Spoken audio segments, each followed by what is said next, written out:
Check it out. Dave Foley of Kids in the Hall talking hockey fanatics. Let her rip. Outfield going to the net. Scissor to the puck. Scores! I'm Dave Foley, actor, comedian, and lifelong hockey fan. Oh my God, this is fantastic. Hey, how are you? I'm very well. I'm delighted to be here. In this new series, you travel around the U.S. and Canada to cities with NHL teams to talk to just ordinary people and celebrities who live and breathe their hockey team.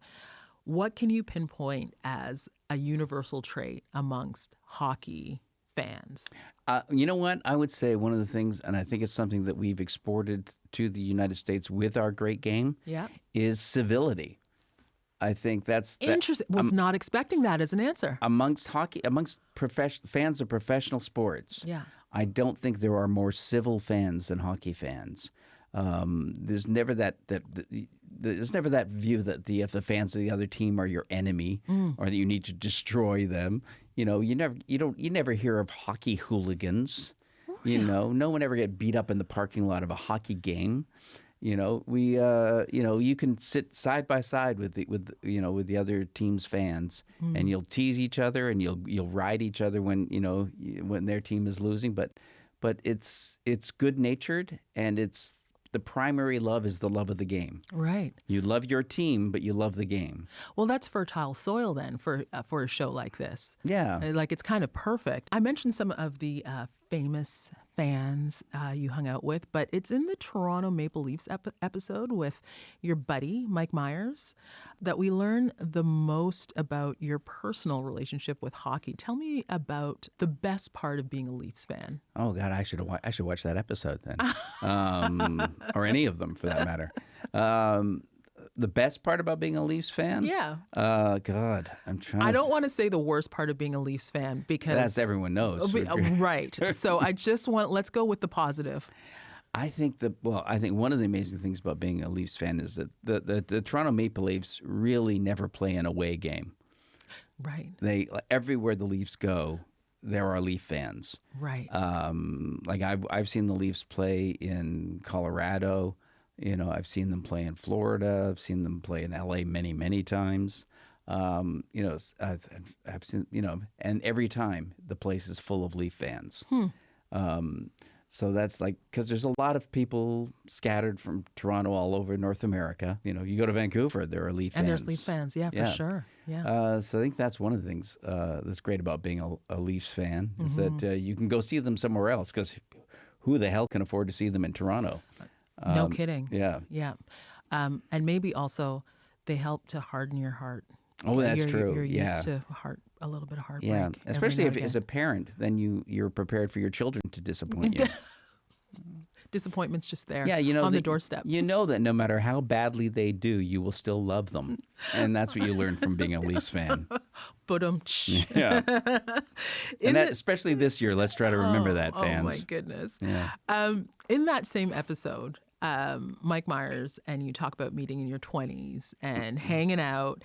And you tell him in the show that back then you had gone off hockey because, I'm going to quote you to yourself, if that's okay, because you wanted to be arty. Yes. And it was just the kind of comment that kind of sticks with you. It was just a small kind of throwaway line, but it stuck out. As an arty kid, what was it about hockey and who you were that just did not Well, mix? I had transferred to a school called the School of Experiential Education, C School in Etobicoke. Okay. Which was a hippie high school. You know, started in like 1969, I think. My older brother went in the early 1970s.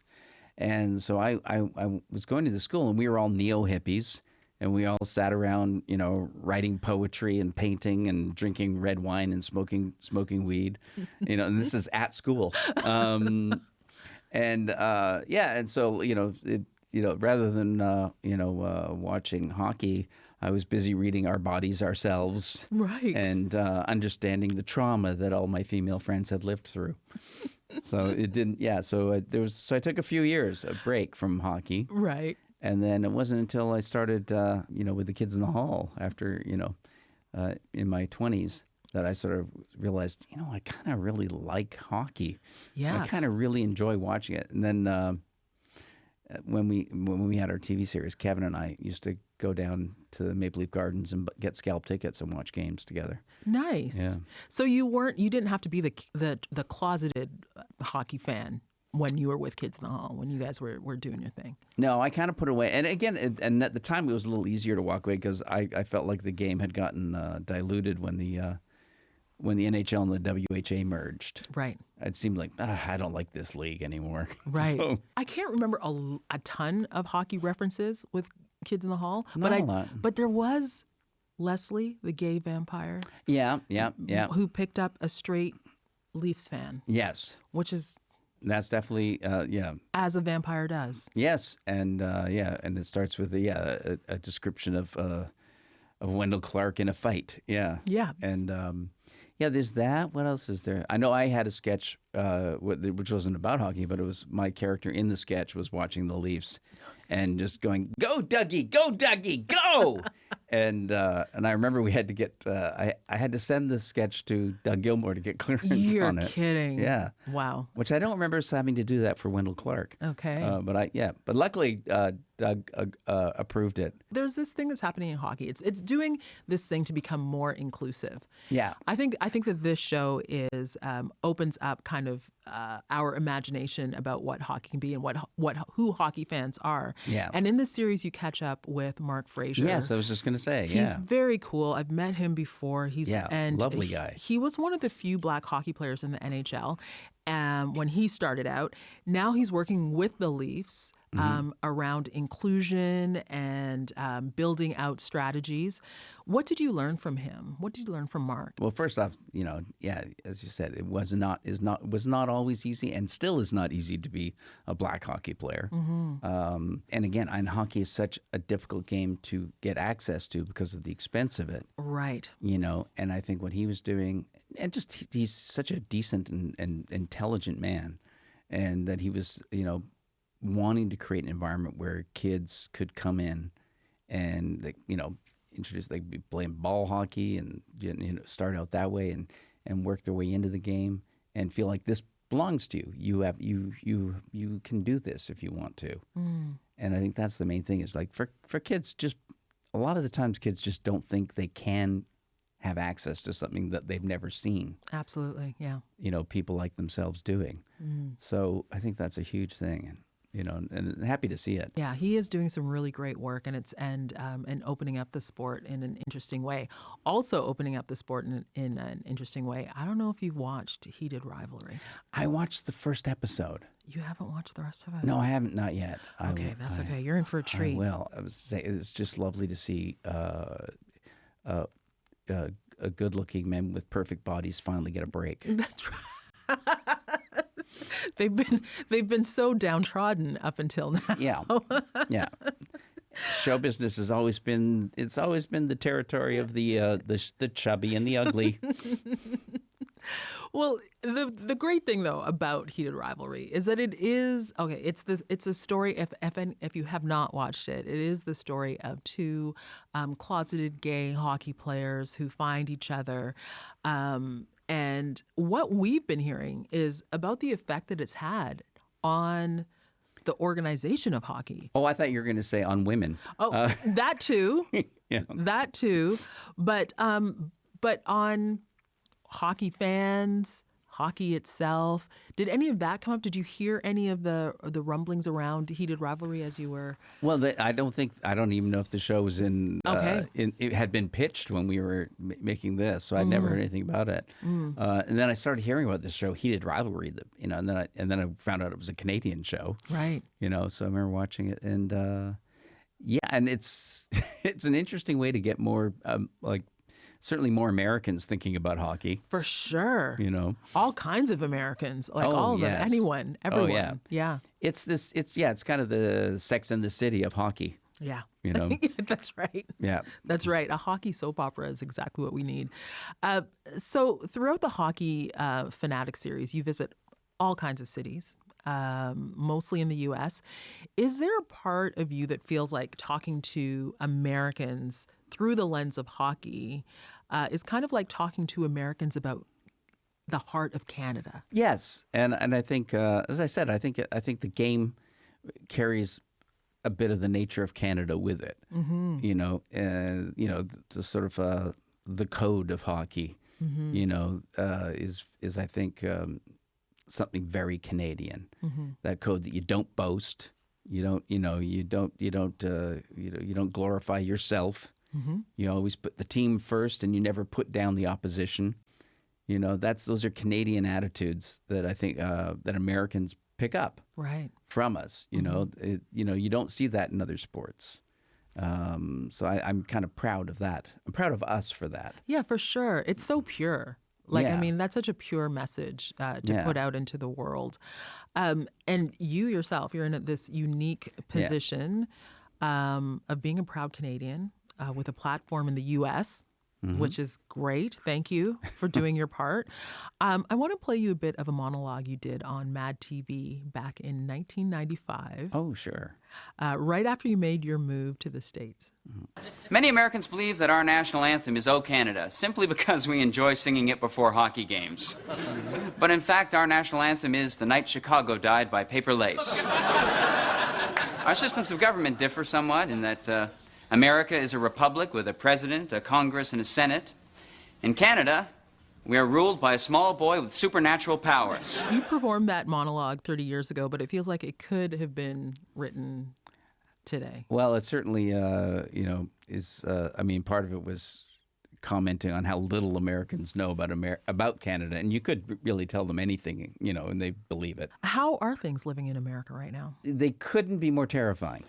They could not be worse. I think this is as somebody. I mean, I'm a Canadian who grew up. I was a child during the Watergate era, but a precocious child. Sure. So I watched the Watergate hearings when I was like, I don't know how old I was, like 9 or 10 when that was going on, and which made me admire America, that they were willing to put themselves through that, and now watching, clearly the country being taken over by a kleptocracy and an oligarchy. It's watching so many politicians prove to be craven cowards and more concerned with either lining their own pockets or just keeping themselves in power. It's a terrible, terrible time. Do you ever think about what you might have, the way that you could have use this terrible time? Because I think there's a lot of comedians that are doing some really great work right now in kind of illuminating what's happening or helping us to just kind of make sense of it in a way that is not quite as frightening. And I wonder about what you think you might have written or the way that you might have handled this moment right now. Yeah, I don't know. I mean, if I had a job. Well, I didn't exactly say that. But you implied it. Yeah. You like the Kids in the Hall platform was massive. Yeah.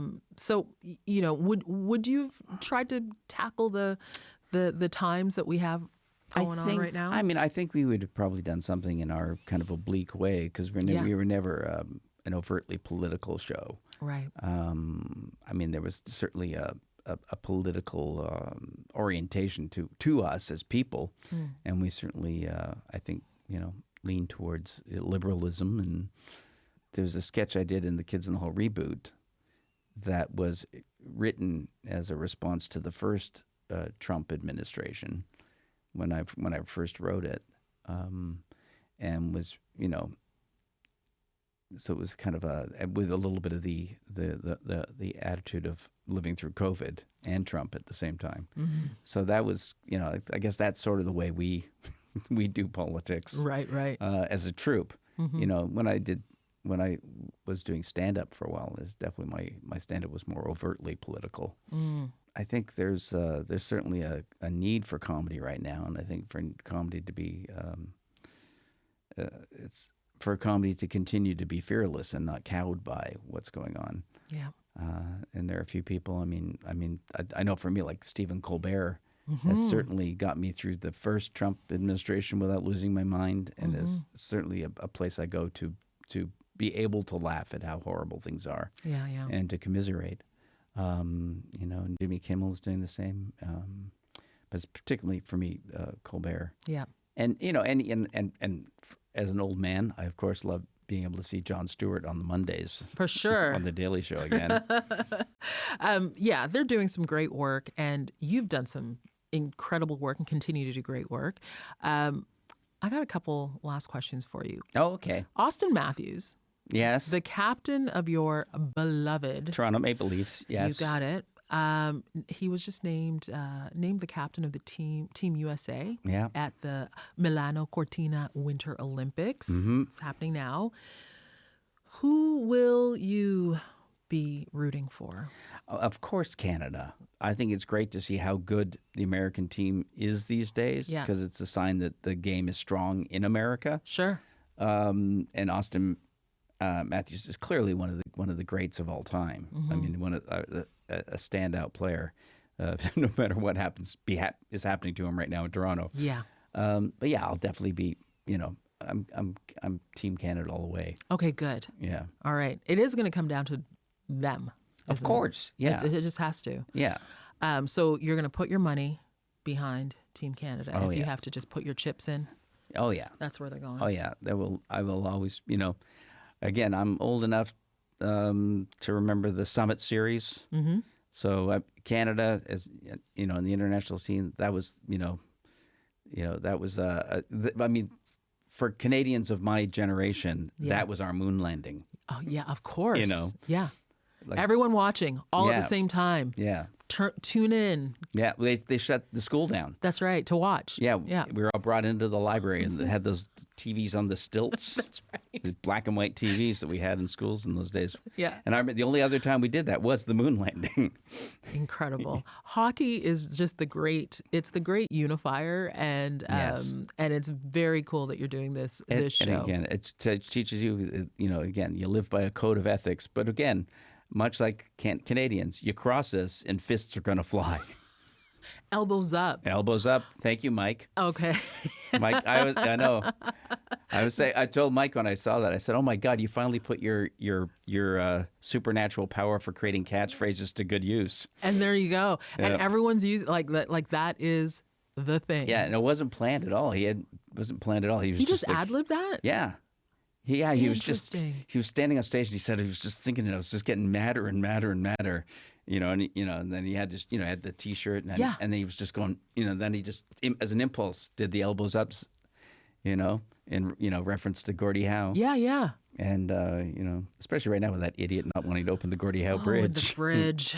Man, we could just go on and on. Yeah. But there's a little bit of hockey for everything. Politics, Yeah. feeling good, Yeah. whatever we need. I mean, when you see, our Prime Minister, Carney, saying elbows up, Yeah.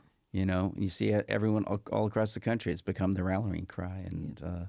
And it's, I think it's, that's a part of the nature of Canadians as well. Yeah. Is we don't go out looking for a fight, but we won't back down from one.